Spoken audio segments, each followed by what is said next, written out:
അസ്സലാമലൈക്കും. രാവിലെ നീ പെട്ടിയും കടക്കെ എടുത്തോണ്ട് ഏത് പട്ടിക്കാട്ടിലോട്ടാന്ന് ചോദിക്കുന്നവരോട് കാണിച്ചു തരാം. അങ്ങനെ നമ്മൾ നൈസായിട്ട് ബസ്സിൽ നിന്ന് ഉറങ്ങിപ്പോയി. ഇതാ റെയിൽവേ സ്റ്റേഷനിലേക്ക് ഇങ്ങനെ നടന്നു പോയിക്കൊണ്ടിരിക്കുകയാണ്. അങ്ങനെ നമ്മൾ നേരെ റെയിൽവേ സ്റ്റേഷനിലെത്തി.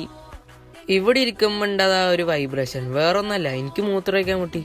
അങ്ങനെ ഞാൻ നേരെ ബാത്റൂമിൽ കയറി മൂത്രം ഒഴിച്ചു. ഇതിലാണ് ഒടുക്കത്തെ നാറ്റം. അങ്ങനെ നമ്മൾ നേരെ ട്രെയിനിൽ കയറി.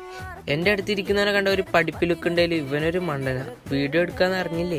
അങ്ങനെ ഉണ്ടാതാ ഒരു ബായ് ഡിപ്രഷൻ അടിച്ചിരിക്കുന്നു. അത് കണ്ടിട്ട് എനിക്കും ഡിപ്രഷൻ അടിച്ച് പുറത്ത് നോക്കുമ്പോൾ അസ്തഗ്ഫിറുല്ലാ എന്തൊക്കെ കാഴ്ചകളെ കാണുന്നുണ്ട്. അങ്ങനെ ഇരിക്കുമ്പോൾ ഉണ്ടാതാ രണ്ട് സൈഡിൽ കൂടി ബായിമാര് വടാ ചട്നി ജ്യൂസ് എന്ന് പറഞ്ഞിട്ട് നമ്മളാണ് നോമ്പ് പിടിച്ച് വലഞ്ഞിരിക്കണം. നമ്മൾ ഈ എറണാകുളം ആലുവ റൂട്ടിൽ കൂടി പോകുമ്പോൾ കാണാൻ പറ്റിയ ഏറ്റവും സുന്ദരമായ കാഴ്ചയാണ് ഈ എയർപോർട്ട്. അങ്ങനെ നമ്മൾ പ്രകൃതി ആസ്വദിക്കാൻ വേണ്ടി പുറത്തിരുന്നു. എന്തോ കുറച്ച് വെള്ളം തെറിച്ച്. അപ്പം ഞാൻ ഓർത്ത് ഈ പ്രകൃതി രമണീയ വെള്ളമാണ്. പിന്നല്ലേ മനസ്സിലായ ട്രെയിനിന്റെ കക്കൂസിന്ന് വരുന്ന വെള്ളമാണ്. അങ്ങനെ ഏത് പട്ടിക്കാട്ടിലോട്ടാന്ന് ചോദിച്ചവരോട് ഇതാണ് നമ്മുടെ പട്ടിക്കാട്.